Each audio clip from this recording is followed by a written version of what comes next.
build you a warm welcome here at Through the Lattice. And I want to welcome you to this 10-part series on Planetary Magic. But before we get started, I need to ask you a question. I need you to do me a favor. Actually, better yet, I need you to do yourself a favor. And that is to take a close, long, hard look, an honest look at what brought you here. What brought you to this genre of media?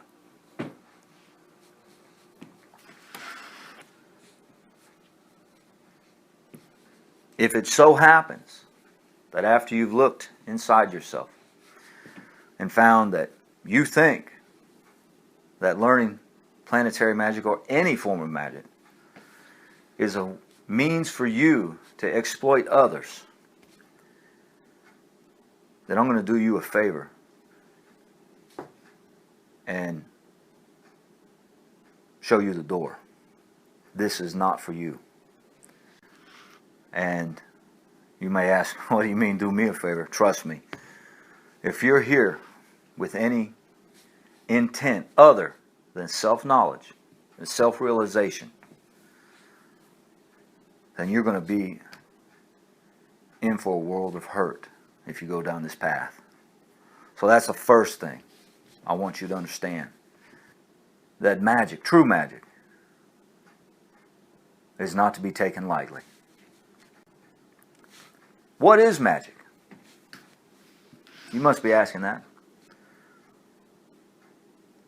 Before I tell you what it is, let me assure you of what it is not.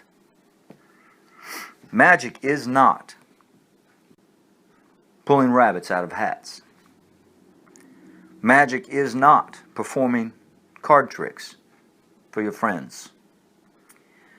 Magic is not performing elaborate street or stage acts with the help of other assistants to gain a reaction from an audience.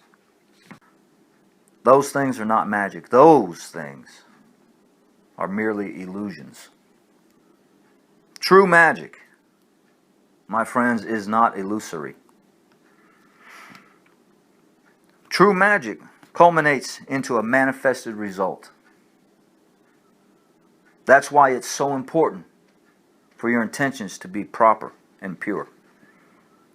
For your intentions to be inward more than outward. Because that's where magic truly starts.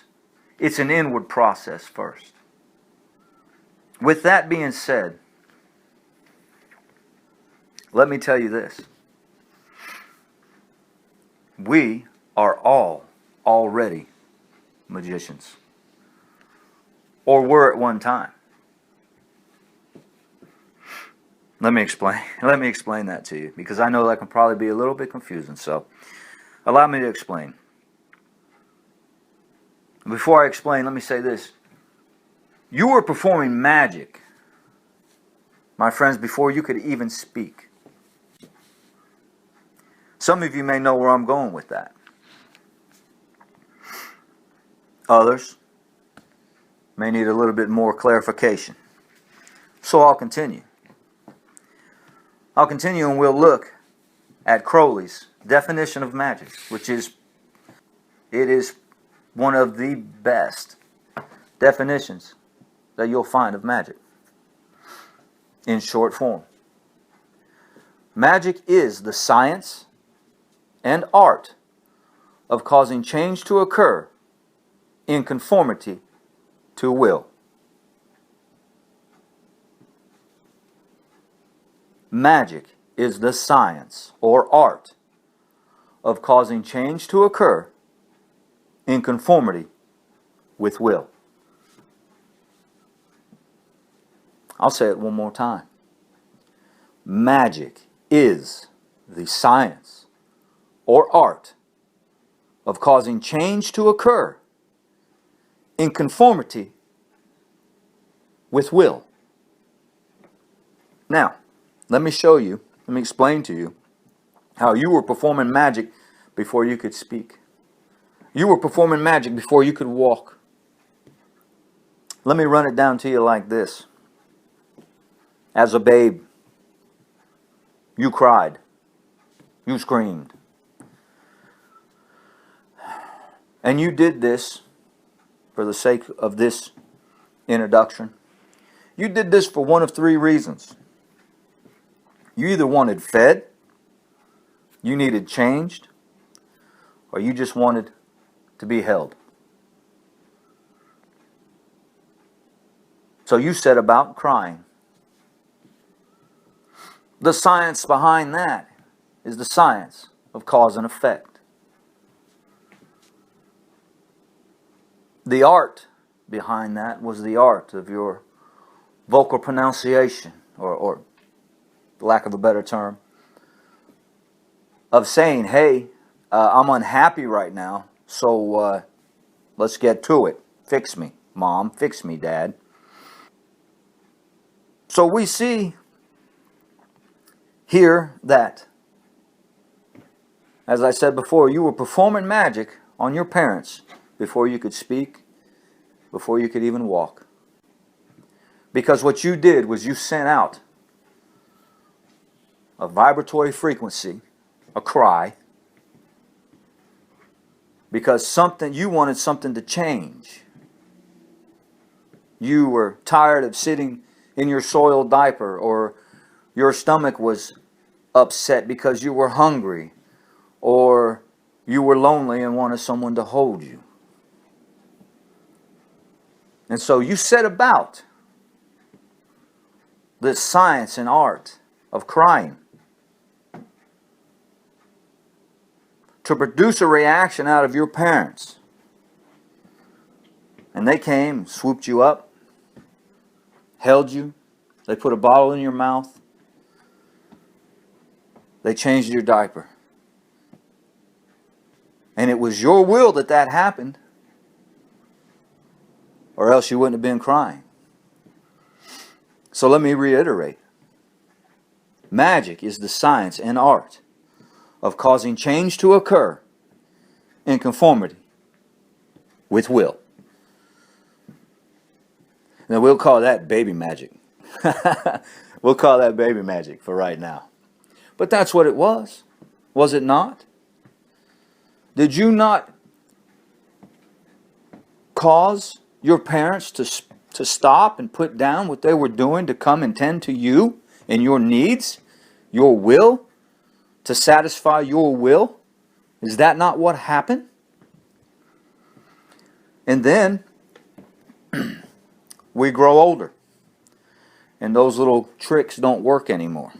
That's a selfish type of magic anyway, in the way we look at it as adults. But to that child, that was a real need at the time.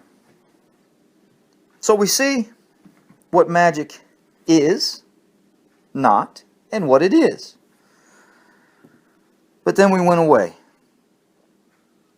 and we were sent to indoctrination camps, or school. And there we were told what we can and cannot do, what is and what is not acceptable in society. And what they did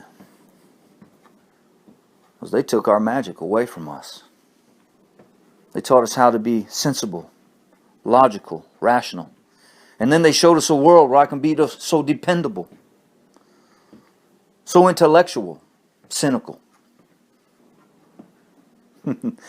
Now, yes, I did use some verses from Supertramp's song, but hey man, it's a good message. But that's what happened. That's what happened. And then we lost our magic. We got disconnected. But it's sitting right there. And all we have to do is reacquaint ourselves with it. In the proper, with the proper intention, through the proper modalities, and we can once again become our empowered selves that we once were. That's a quick rundown of magic. Now, planetary magic takes into account the planets, obviously, hence the name. But here you have the definition of what magic is not, what it is, and how you have been performing it since before you could even walk or talk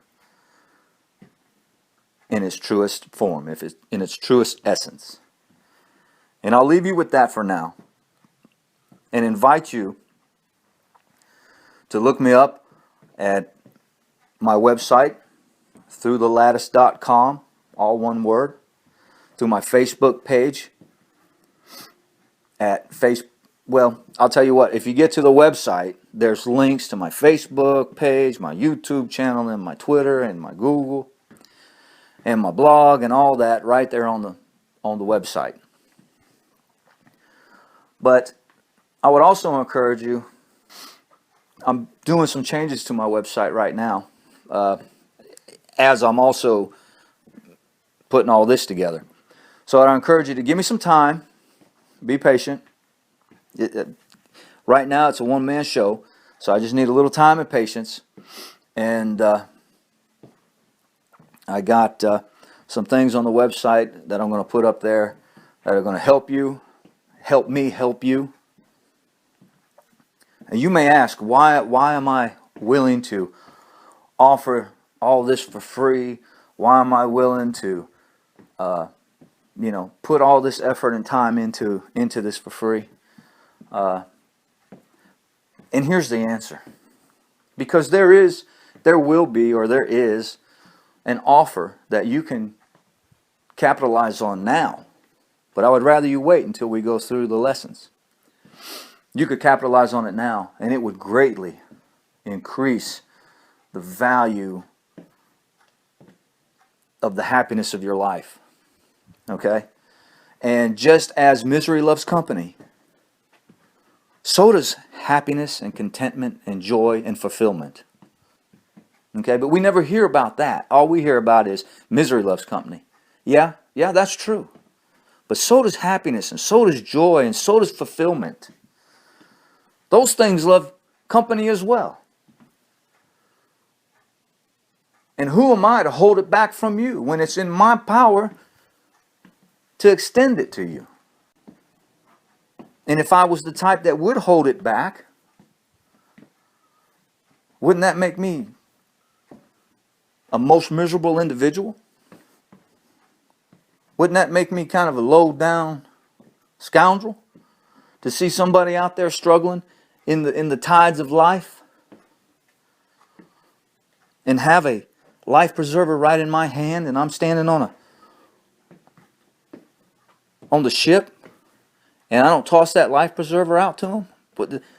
Hey, and if I didn't, don't you think that I'd pay for that down the road? That karma would catch up with me? Yes, it would. Yes, it would. At any rate, so that's why I'm doing what I'm doing. And we'll see you on the first installment of Planetary Magick, when we're going to look at the sun. But hey, stay tuned. It's going to be exciting, and you're going to walk away hopefully with a more empowered vision of yourself. Love each other, and that starts with loving yourself. Namaste.